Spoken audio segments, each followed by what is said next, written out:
واضطراري الله الله الله الله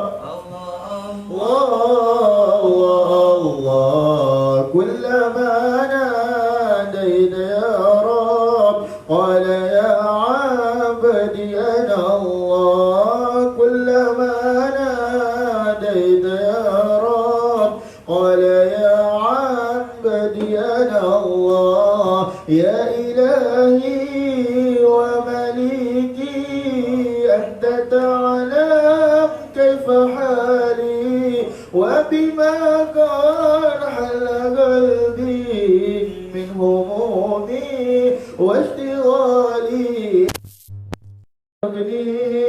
بلطفي منك يا مولى الموالي يا كريما ولغزني قبل أن يفنى اصطباري يا مولى الله الله الله الله الله الله كلما ناديت يا رب قال يا عبدي أنا الله كلما ناديت يا رب قال يا عبدي أنا الله يا سريع الغوث غوثا منك يدركني سريعا يهزم العصر ويأتي بالذي أرجو جميعا يا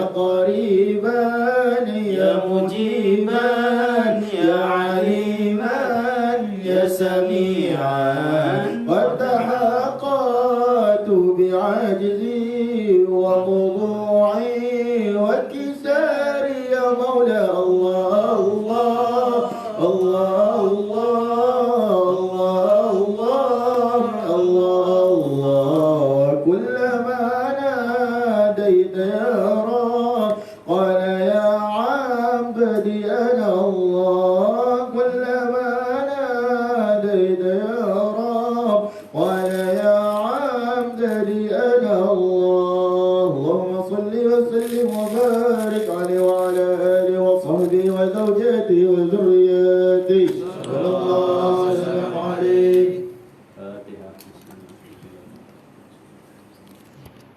الحمد لله والسلام على ابي القاسم الامين سيدنا محمد وعلى اله اجمعين سبحانك لا علم لنا الا ما علمتنا انك انت العليم الحكيم لا حول ولا قوه الا بالله العلي العظيم اشرح لي صدري يسر لي امري واحلل عقدة من لساني يفقهوا قولي سدد لساني وهدي قلبي بحق سيدنا محمد صلى الله عليه وسلم اللهم صل وسلم على سيدنا محمد وعلى اله واصحابه صلاة لا نهاية لكماله وعلي كماله اللهم صل وسلم على سيدنا محمد فاتح لما أغلق والخاتم لما سبق ناصر الحق بالحق والهادي إلى صراطك المستقيم صلى الله عليه وعلى آله وصحبه حق قدره مقدار العظيم بسم الله رب العظيم وسلم عليكم ورحمة الله السلام عليكم سيدنا رسول الله كبير قولة سيدنا لا إله إلا الله شريك له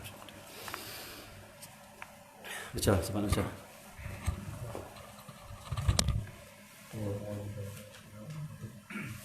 Orang yang telah dikuasai oleh syaitan, maka ia menjadikan ilmu yang dituntutnya itu sebagai alat untuk menghimpunkan harta benda dan megah dengan kedudukan dan merasa bangga dengan banyak pengikutnya. Dia menggunakan ilmu yang dituntutnya itu untuk mencapai segala hajat dan untuk mengaut keuntungan dunia. Walaupun demikian, dia masih terpedaya lagi dengan sangkaannya bahawa dia mempunyai kedudukan yang tinggi di sisi Allah Ta'ala, kerana dia masih lagi pada zahirnya menyerupai para ulama. Dia berbicara seperti bicara ulama dan berpakaian seperti pakaian ulama, padahal zahir dan batinnya penuh dengan tamak dan loba dan menghimpun kekayaan dunia. Orang yang seperti ini termasuk dalam golongan yang binasa, jahil dan tertipu dengan tipu daya syaitan, dan sangat tipis harapan untuk bertaubat kepada Allah Ta'ala, kerana kerana dia telah menyangka bahawa dirinya termasuk di dalam golongan orang yang baik, padahal ia telah lupa akan firman Allah Ta'ala. Maksudnya, wahai orang-orang yang beriman, kenapa kamu memperkatakan barang yang tidak kamu amalkan? Surah Al-Asr ayat 2. Al-Imam Al-Ghazali rahimahullahu ta'ala, nafa'ana bi'ulumihi wa asrarihi fi darin amin. Kata dia berkenaan dengan Allahumma salli Muhammad, 3 golongan penuntut ilmu. Golongan pertama, mereka nak Allah saja, nak ridha Allah Subhanahu wa ta'ala. Yang kedua, mereka itu mencari dunia, harta benda, kemuliaan, pangkat. Dan masa sama mereka rasa bersalah lah. Mereka sedang, aku ni tak betul ni, niat aku macam ni. Dan mereka ada peluang untuk taubat pada Allah. Kerana buat jahat, rasa jahat. Allah SWT. Golongan ketiga penuntut ilmu ni, mereka nak dunia. Mereka bahkan dikuasai oleh syaitan. Syaitan kuasai total mereka. Sehingga kan Allah SWT Muhammad, mereka tidak rasa sikit pun bersalah dan kotor hati, dan mereka takkan bertaubat kerana mereka merasakan mereka adalah orang yang baik. Bila orang kata, kamu ni mengajak sampai letak sampai RM1,000 satu kuliah, ni seolah macam kamu ni tamak ni. Dia kata, tak, ilmu ni mahal, jadi kita kena letak harga mahal. Oh, dia pikir tu pula. Allah senang. Dia kata, tengok orang pergi konsert, satu lagu dapat RM20,000. Kita kuliah, kalau satu kuliah RM1,000, RM2,000 okey lah. Bukan macam tu. Kita jangan samakan nilai kita ini dengan ahli dunia. Ahli dunia dia dapat RM50,000 tu semua, tak ada apa-apa. Kalau kita ini nak jadi ahli akhirat, nak bawa dakwah, nak nyampaikan ilmu, kalau orang tak beri 1 sen pun, cukup bernilai apa yang kita dapat. Kita dapat apa? Dapat sampaikan dakwah Nabi SAW dan kita dapat ridha Allah. Cukup. RM20,000 dengan ridha Allah lebih baik.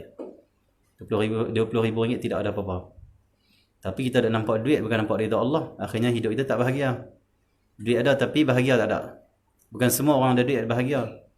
Allah SWT. Tapi siapa yang ada ridha Allah, dia akan bahagia. Nak cari ridha Allah kan nak cari duit hidup ni. Ya, duit memang penting, tetapi ridha Allah utamakan. Buatlah bisnes siang dan malam pun, tak kira lah. Sampai tak rehat nak kerja bisnes ni lah. Tapi kena ingat, bisnes tu mesti Allah ridha, halal. Mesti bisnes tu, dalam tu kita jaga pergaulan kita, jaga akhlak kita. Mesti dalam bisnes siang malam itu, mesti kita laksanakan perintah Allah, tak tinggal mengaji. Ada time mengaji, fardu ain, ada time solat. Kerja siang malam pun tidak menjadi masalah apa. Kenapa? Ridha Allah bersama dengan kita. Tapi kalau kita kerja siang malam, tak ada ridha Allah, tak guna walaupun untung kita lebih.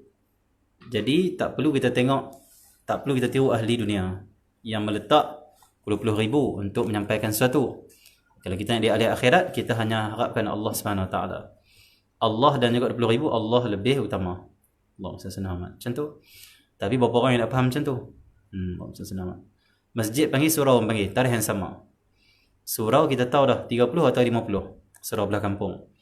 Allah SWT. Dan surau pula kalau kita pergi, dia kurang ra'i kan kita. Surau pula bila kita mengajak, orang akan sandang di tiang-tiang, tidur, bahkan sembang. Kampung, surau. Tapi kalau masjid, RM200 sekali pergi. Kalau masjid, RM300 sekali pergi. Lepas tu orang akan ra'i kita. Masjid kebiasaan di pekan-pekan, orang yang lebih dipanggil apa? Orang yang pandai protokol dan sebagainya, mereka akan layan sebaiknya ustaz-ustaz. Surau dah minta kita Isnin 12 hari bulan contoh, dah tetapkan, dan ibu akan bagi RM30.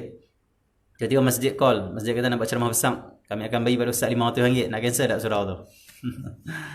Kalau kita amanah, kita nak Allah saja, kita tak cancel. Kita kata minta maaf, saya ada program dah hari tu, kita boleh tuan boleh cari ustaz lain. Tak ada masalah, dia tak nampak rugi RM500. Tapi dia nampak apa? Rugi kalau aku tak amanah, rugi kalau aku mungkir janji, rugi kalau aku khianat dengan orang. Itu rugi aku. Itu ahlillah, itu orang yang dekat dengan Allah, itu ulama yang amanah betul-betul. Boleh jadikan panduan, boleh jadikan guru kita. Allah SWT. Kita pernah jumpa orang macam tu. Saya bukan kita saja reka cerita. Bila dia kena bertembung masjid nak panggil, surau dia dah tetapkan tarikh surau. Dia call kita. Dia call siapa-siapa. Entah boleh pergi ajak ganti anak dekat surau tu. Kata sebab apa ustaz? Anak ni masjid besar panggil ni, surau ni entah pergi. Tak apa, surau ni dia kata biasa-biasa. Tapi kalau kita nak betul-betul bawa dakwah Nabi SAW, kita nampak surau pun umat Nabi. Surau pun penting untuk kita ambil peduli. Walaupun dia bagi RM30 ataupun tak bagi langsung, itu kita tak peduli. Ada setengah orang dia kata apa? Tuan-tuan kena bagi duit kat ustaz-ustaz ni mengajar. Kerana ustaz-ustaz kan buah minyak bukan dengan liang kata apa? Dengan duit.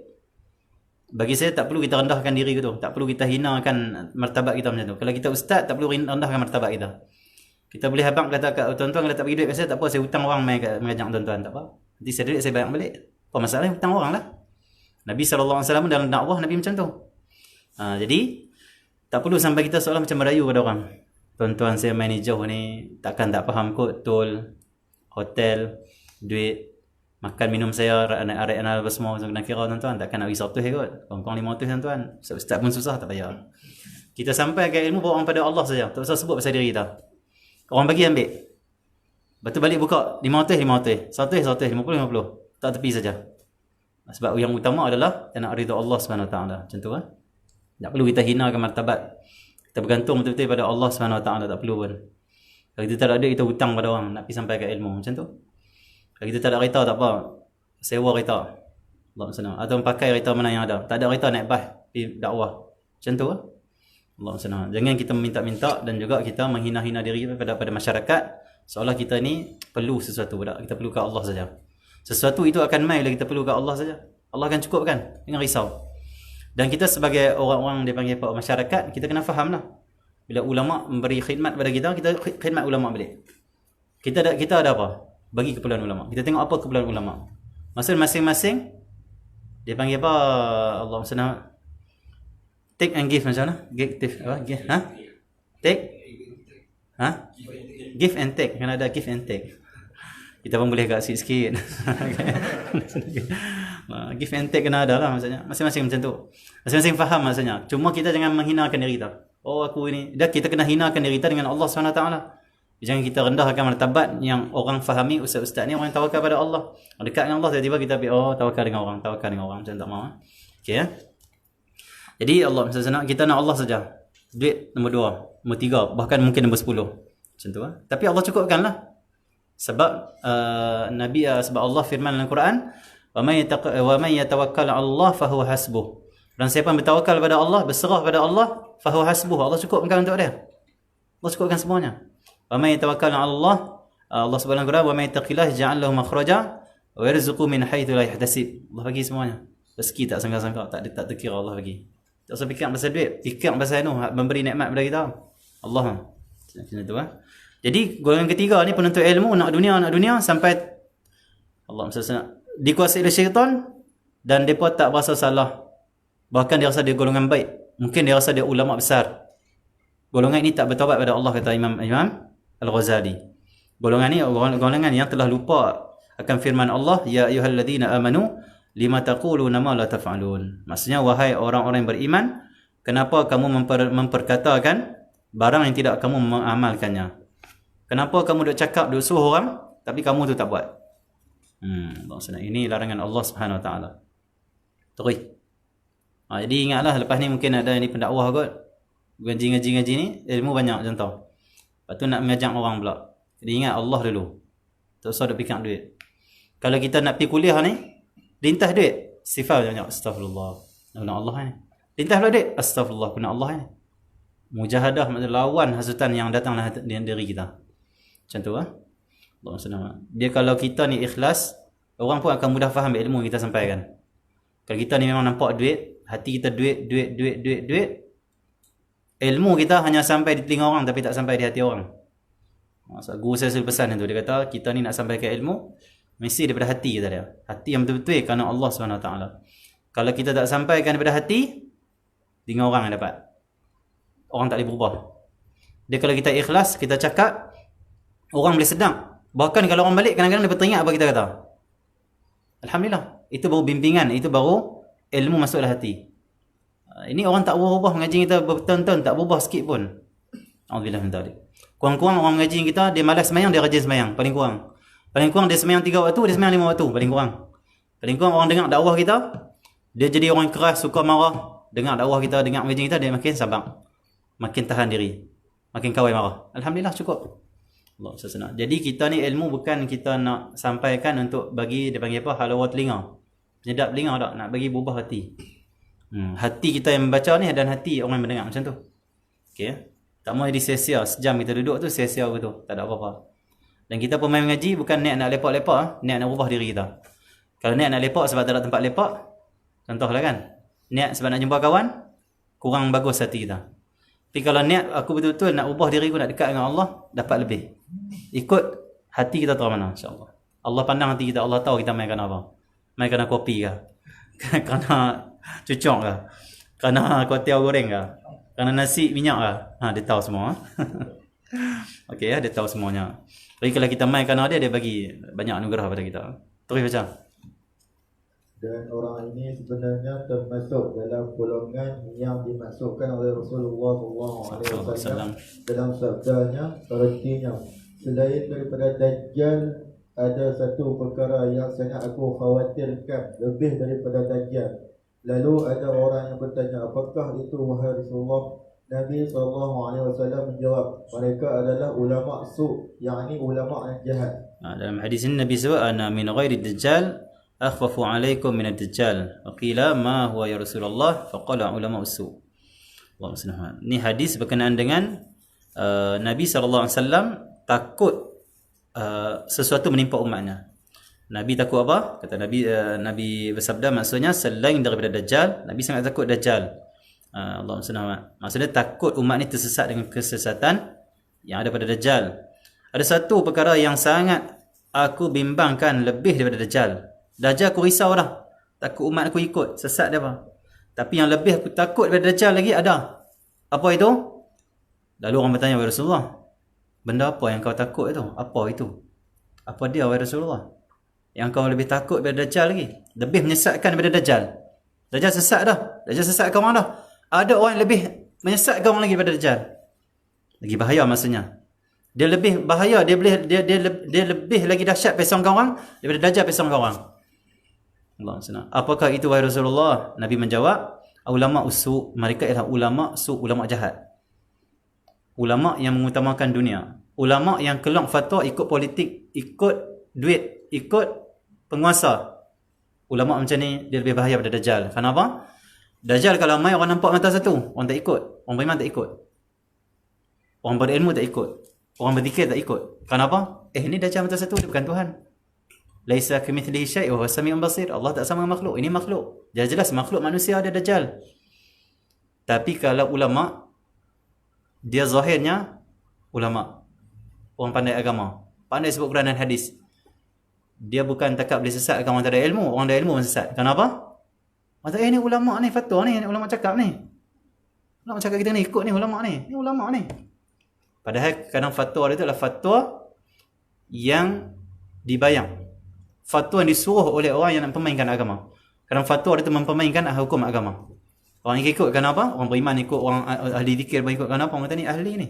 Ulama. Allah SWT. Tapi Dajjal orang tak ikut. Orang beriman tak ikut. Ulama orang boleh ikut. Kenapa? Ulama zahirnya agama. Kalau Dajjal zahirnya sesat. Zahirnya kejahatan. Ulama zahirnya baik. Zahirnya taat. Zahirnya ilmu. Zahirnya Quran dan hadis. Lebih mudah orang terpengaruh. Lebih bahaya ulama usul daripada Dajjal kata Nabi SAW. Na'udzubillah min dzalik. Bahaya na'udzubillah. Sebab itu kita kena doa minta kepada Allah kita jumpa ulama yang benar, ulama akhirat, ulama yang betul-betul ikhlas kerana Allah. Kena minta doa macam tu. Allah SWT. Dulu saya pernah lah guru saya pesan Allah SWT, sujud takhir ni kena minta doa pada Allah. Minta 3 kali. Minta apa? Ya Allah, kurniakanlah aku guru yang mursyid. Macam tu. Ataupun kami boleh kita kata kurniakanlah kami guru yang mursyid. Kami tu termasuklah keluarga kita, kawan-kawan kita semua. 3 kali dalam sujud takhir. Baca dalam hati. Doa dalam hati. Kalau di lidah kena bahasa Arab. Kalau bahasa Melayu batal solat. Dia kena dalam hati. Kalau di lidah mestilah bahasa Arab. Di sujud takhir. Sujud takhir minta kita jumpa guru mursyid. Guru murabi atau guru yang ikhlas, yang bawa kepada Allah Subhanahu Wa Taala. Yang fatwanya betul-betul fatwa. Tidak bercanggah dengan agama Nabi sallallahu alaihi wasallam, agama Allah. Okey ya. Tapi jangan kita pula menuduh dia ni usuk, dia ni ulama usuk. Tidaklah. Kita pun tak tahu mana ulama usuk. Yang nak mengetahui ulama usuk, ulama juga bukan kita. Kadang kita kata ni ulama usuk, tengok itu ulama akhirat. Bahaya. Yang kata ulama usuk hanya ulama. Hanya apa malikam Tahu apa? Jawab nak tahu manikam. Saya pun tak faham benda apa tu, saya sebut saja. Okey. Macam kita nak, macam pomen, contoh pomen. Macam mana dia nak tahu orang tu pandai pomen? Dia pomen dia pandai. Dia tang buka tengok enjin ni, hang berkeluar tengok, hang buat turun enjin tengok. Hang buat turun sikit, tengok. Tengok dia buka skru kat mana dulu. Kat mana dulu dia turun mana dulu. Kita tahu ni pomen memang ahli. Macam ulama, dia tahu mana ulama yang ahli, ulama yang sesat, ulama yang jahat. Ulama juga yang tahu, sama-sama ulama yang tahu. Kita orang tak tahu. Kadang-kadang kita kata ulama akhirat tu adalah ulama dunia yang tu. Kadang kita kata ni ulama ulama dajjal, tengok dia tu lah ulama yang soleh, tak tahu. Tapi kalau seorang ulama atau ulama yang alim, ulama yang amanah mengatakan ulama tu kamu jangan ikut, jangan ikut. Ulama saya tahu ulama. Ulama saya tahu ada panggil apa? Kesilapan ataupun kesesatan yang dibuat oleh ulama juga. Sebab tu kalau ulama bergaduh, biar mereka settle sama mereka. Jangan kita pula pergi komplain dan juga tegur ulama. Ulama lah yang boleh tegur ulama. Ahli bidang mereka. Jangan orang pandai masak mi pergi tegur orang buat laksa, dia tak pandai buat laksa. Oi, laksa kena buh ni dulu, kena buh ni tak boleh. Okey, macam tu. Jadi Allah SWT macam tu. Kita selamatkan diri kita daripada menghukum. Cuma yang berdoa banyak pada Allah supaya kita ni tak duduk dengan ulama usuk, tak jumpa ulama usuk dan tak ikut ulama usuk. Kita nak ulama akhirat, ulama yang ikhlas. Okey ya? Allah SWT. Okey. Allah SWT. Dajjal itu tujuannya sudah jelas untuk menyesatkan. Nampak Imam Ghazali kata nampak. Dajjal tu jelas dah nak menyesatkan manusia. Okey. Tetapi ulama su ini walaupun lidahnya pandai memalingkan orang lain dari kita dunia, namun maksudnya dia cakap tu maksudnya apa? Kuliah dia ataupun ceramah dia sedap. Abang korang dunia ni sementara. Dunia ni tidak ada apa-apa. Harta benda dunia ni kita akan tinggalkan. Tapi lah hati dia yang tu yang dia cari. Orang kata nah duit ni keluar fatwa macam ni. Ya. Ni hang kalau tak keluar fatwa macam ni kami lutut jawatan lutut jawatan hang. Ya. Ikut. Ulama usuk. Akhirnya dia sesat, dia sesatkan orang semua. Okey, naudzubillah. Terus. namun amal dan perbuatan mereka adalah mengajak orang lain membuat kejahatan, kerana amalan seseorang itu lebih berkesan daripada percakapannya. Ini ulama usuk. Dia suruh orang tinggal dunia. Jangan dekati ini, jangan dekati ini. Tiba-tiba dia sendiri buat. Dia sendiri buat. Bila orang tanya dia kenapa buat? Saya buat ini sebab ini alasan dia, ini alasan dia. Maksudnya dia suruh orang tinggal maksiat jahat, dia sendiri yang buat. Jadi macam mana orang nak ikut ulama macam ni? Dia larang kita buat benda yang haram, benda yang jahat, dia sendiri buat. Kalau kita tanya dia kenapa ustaz buat? Saya ni ada alasan ni, saya ni sebab ni, sebab ni, sebab ni. Macam mana manusia nak berubah? Na'udzubillah min dzalik. Macam itu apa? Tangkap gambar tepi perempuan seksi apa? Dia kata apa? Allah Alam, saya tak ingat lah. Seorang tu dia kata, saya tangkap gambar tepi perempuan seksi ni sebab saya tak nak syahwat tengok dia. Macam tu rupanya. Dia ustaz. Viral, orang kata, kenapa ustaz pergi tangkap gambar tepi perempuan yang seksi? Betul, dua orang pula duduk kepit dia tu. Masya Allah. Dua orang kepit dia. Ustaz betul. Saya tak nak syahwat, tak apa.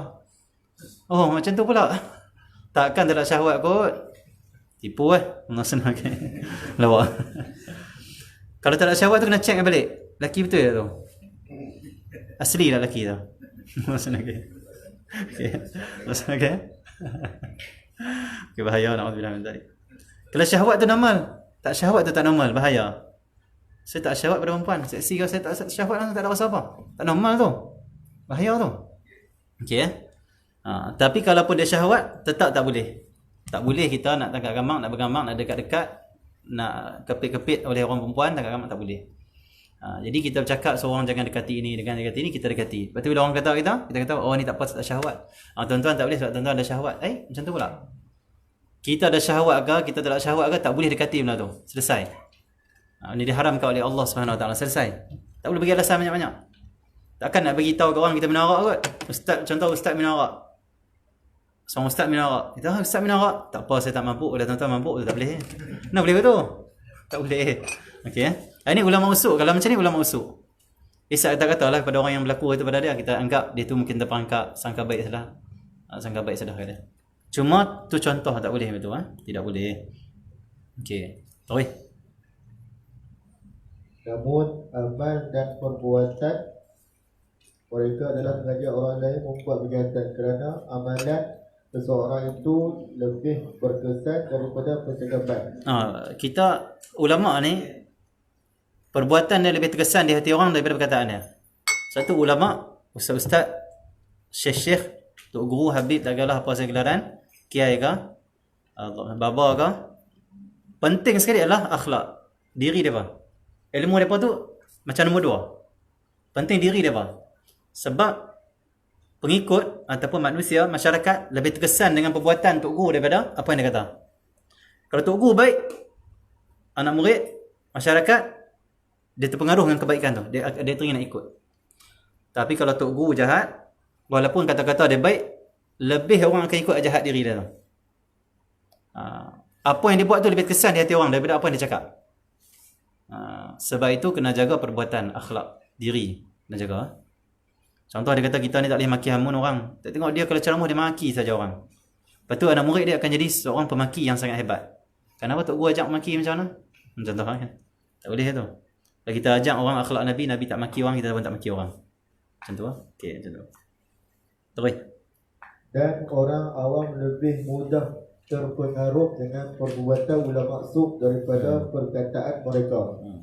Maka apa yang dirosakkan oleh ulama maksud ini dengan perbuatan mereka lebih banyak daripada apa yang dapat diperbaiki oleh lidah mereka. Orang yang jahil sebenarnya belum berani menghimpun dunia yang banyak kecuali setelah mereka melihat keberanian ulama maksud ini. Maka ilmu yang ada pada mereka menjadi sebab keberanian orang awam membuat berbagai maksiat. Maka inilah yang sangat dikhawatirkan oleh Nabi Muhammad SAW. Contoh macam ini Nabi khawatir. Contoh macam program da'i, program pencetus ummah. Bagus program ni, tetapi kadang-kadang dia boleh dia boleh merosakkan pula masyarakat. Kerana ya dalam isinya tu ilmu, isinya tu pesanan, nasihat dalam program-program macam ni, program dakwah. Tetapi di segi pakaian, di segi perangai yang menyampaikan tu sangat buruk kadang-kadang, sangat buruk. Menyebabkan masyarakat akan kata, alah ustaz pun buat itu, kita boleh buat. Nampak? Kadang orang akan jadi jahat sebab seorang yang gelaran orang alim tu buat. Contoh dia nak jadi penceramah, masuk program penceramah, dia buat rambut cacak tu. Rambut macam cacak tu.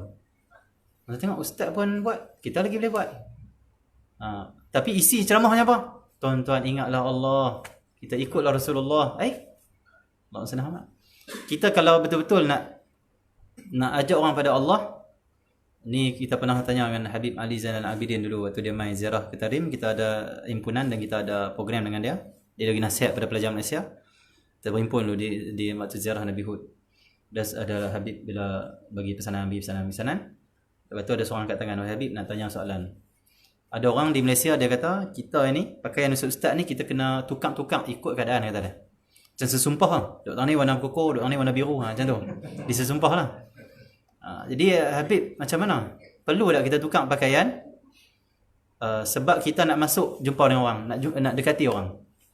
Contoh kalau kita duduk dekat game main bola, kita pakai celana pendek. Macam tu lah, pakai macam ni lah.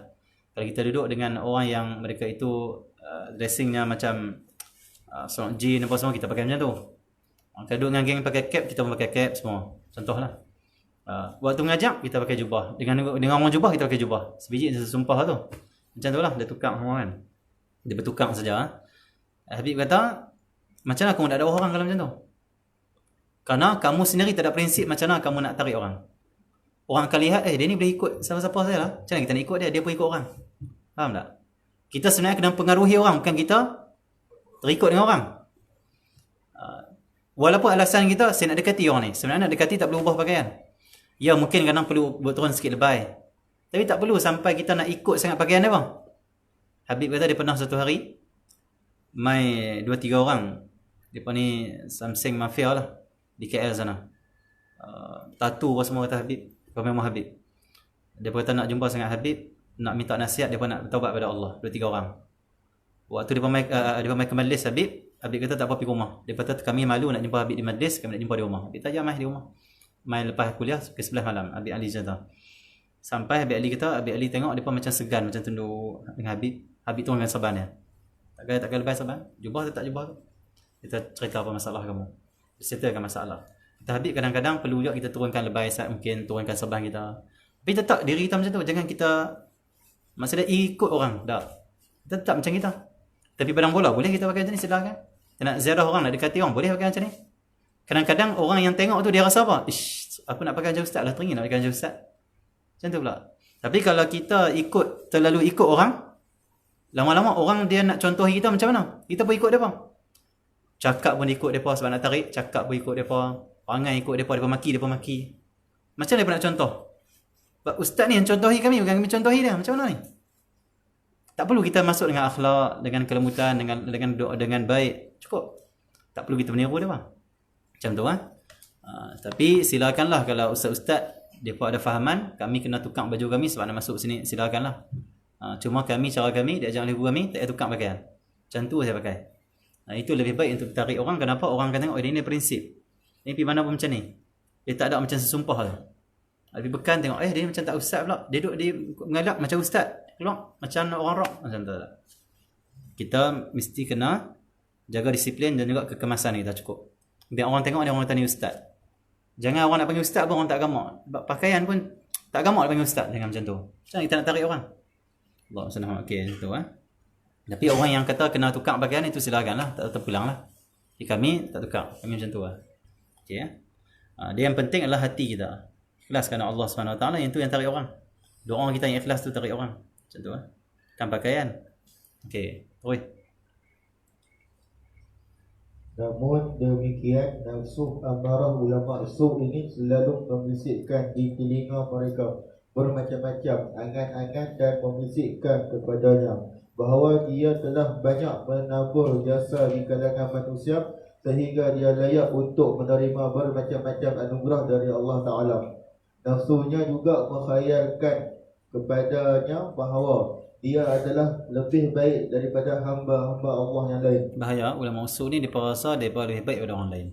Sedangkan ulama akhirat mereka rasa orang lain lebih baik daripada mereka. Ada seorang ulama di Yaman, dia kata apa?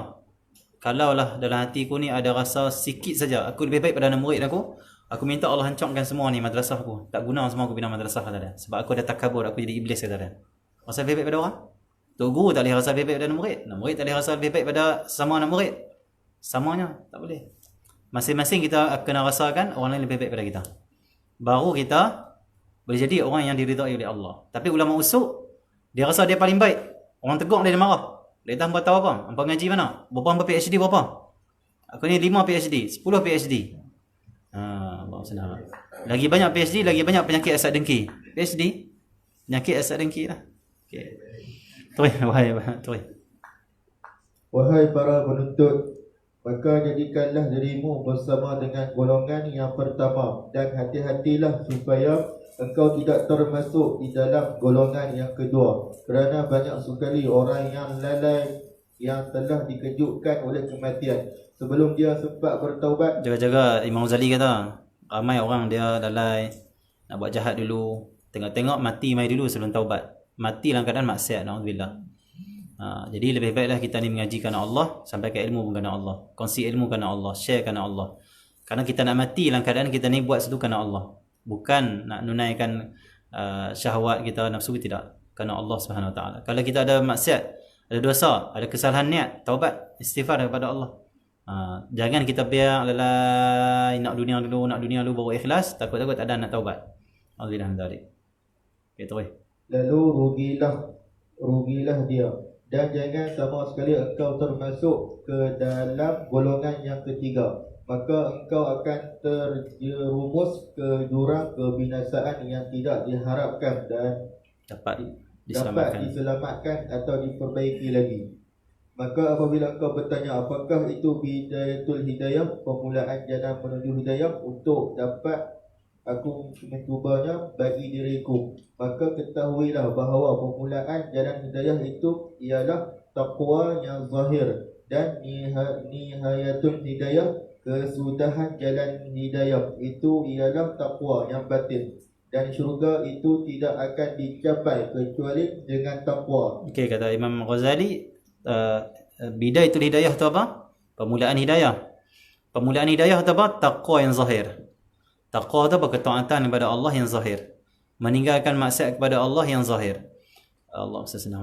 Orang kalau bertakwa, orang kalau dia dapat permulaan hidayah, bidayatul hidayah, Allah SWT, di diri dia tu akan ada takwa zahir. Kita nak tahu tak kita ni dapat hidayah ke tak lagi? Kita nak tahu tak kita ni dah dapat permulaan hidayah ke? Atau pertengahan hidayah ke? Atau kemuncak hidayah ke? Kita boleh tahu. Macam mana? Tengok kita ni takwa zahir ke takwa batin. Kau tak ada takwa langsung. Kalau tak ada takwa langsung, tak ada hidayah. Kalau takwa maksudnya semayang tak, tutup aurat tak, apa semua lah.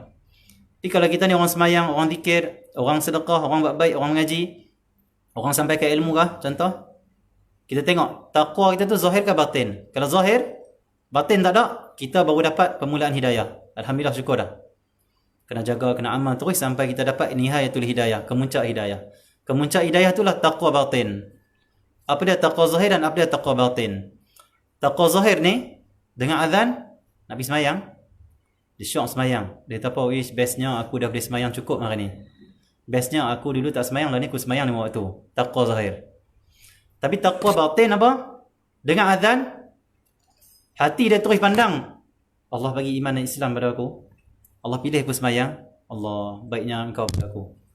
Dia pergi tu dalam keadaan dia pandang gerak dia, jalan dia, Allah SWT, menuju dia ke masjid. Semua dia panggil, semua dia lihat daripada Allah. Dengan Allah. Sampai solat dengan Allah, bermasa dengan Allah, dia pandang dengan bantuan Allah, dengan pertolongan Allah, aku tak ada sikit pun. Solat dia fana dengan Allah SWT. Itu taqwa batin. Ada orang dapat, oh aku nak pergi semayang, seronok pergi semayang masjid, ngaji. Ada orang, dia bukan nampak orang tu, dia nampak Allah. Dia sedekah. Orang main minta sedekah kat dia.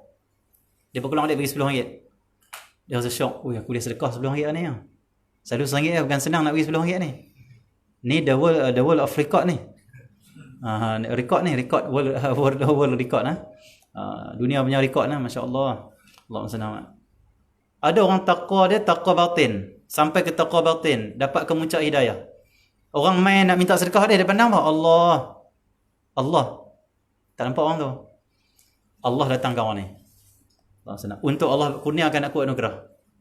Allah nak bagi aku anugerah. Kenapa? Bila aku sedekah pada orang, Allah akan tolong aku nanti. Aku tolong orang, Allah tolong aku. Allah akan selamat aku daripada api neraka. Dia keluar tu, dia pandang apa? Rezeki Allah bukan aku punya. Dia bagi. Dan dia pandang taufik hidayah aku boleh bagi apa? Allah bagi. Semua daripada Allah. Tak ada apa. Taqwa batin. Dia hidup dengan Allah SWT. Hati dia hidup dengan zikir pada Allah. Macam tu. Sebelum nak dapat macam tu, mesti taqwa zahir. Mesti mengaji bidatul hidayah. Dapat bidatul hidayah. Dapat permulaan hidayah. Dan kitab ini ajak kita macam mana nak dapat permulaan hidayah. Dah dapat permulaan hidayah, kamu akan sampai ke kemuncak hidayah, kata Imam Al-Ghazali. Kemuncak hidayah itulah makrifat kepada Allah. Hidup mati dengan Allah SWT. Memandang Allah sepanjang waktu.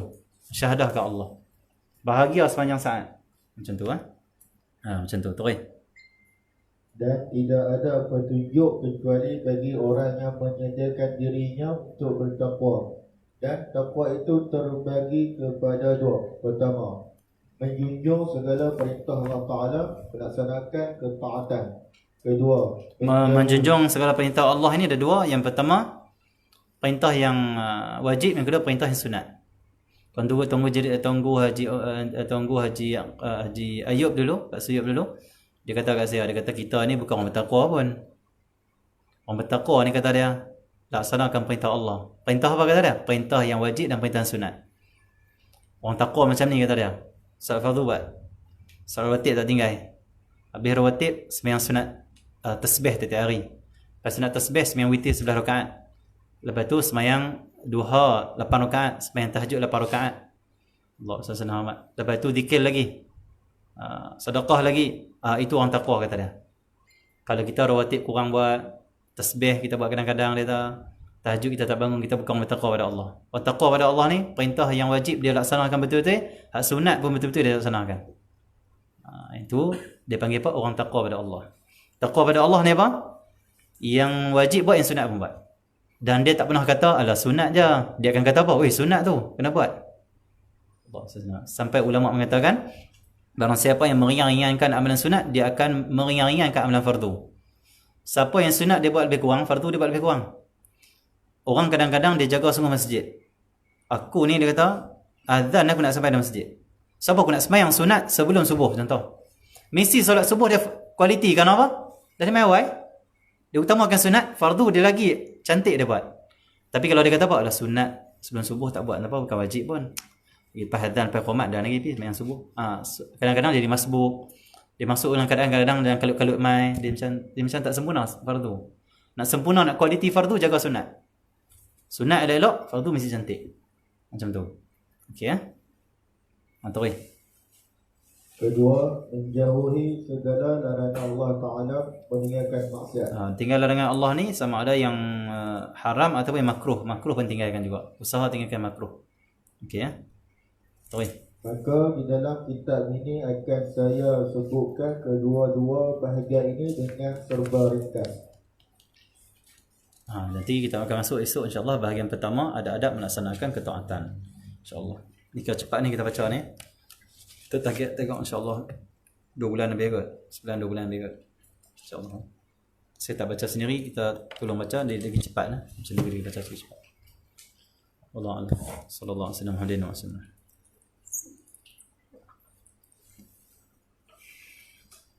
Siapa ada soalan tak? Ada soalan tak? Ada soalan boleh? Ada soalan? Tak soalan? Malah ada soalan? Tak, semua tak ada soalan. Soalan tanya bila nak habis?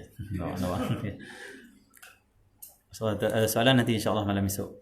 Khususnya tajaan Alhamdulillah malam ini Abdul Zarahat bin Khamis bersabah.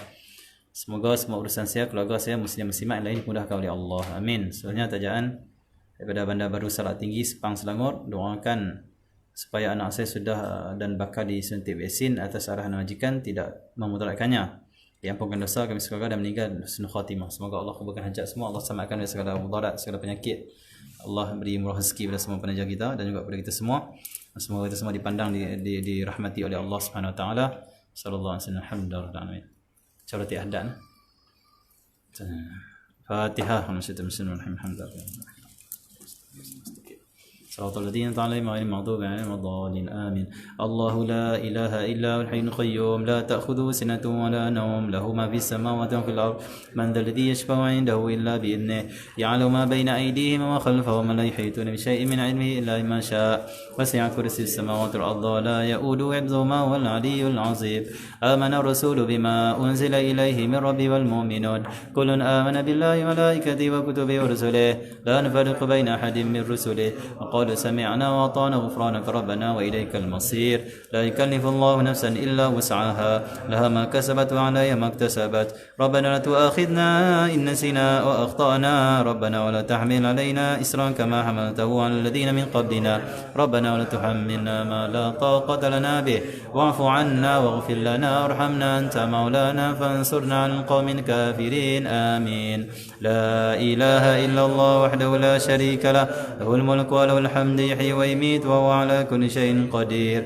لا إله إلا الله وحده لا شريك له له الملك وله الحمد يحيي ويميت وهو على كل شيء قدير. لا إله إلا الله له الملك وله الحمد يحيي ويميت وهو على كل شيء قدير. سبحان الله والحمد لله ولا إله إلا الله والله أكبر. سبحان الله ولا إله إلا الله والله أكبر. سبحان الله والحمد لله ولا إله إلا الله والله أكبر. سبحان الله بحمده سبحان الله سبحان الله بحمده سبحان الله العظيم سبحان الله بحمده سبحان الله العظيم. ربنا اغفر لنا وتب علينا إنك أنت التواب الرحيم. ربنا اغفر لنا وتب علينا إنك أنت التواب الرحيم.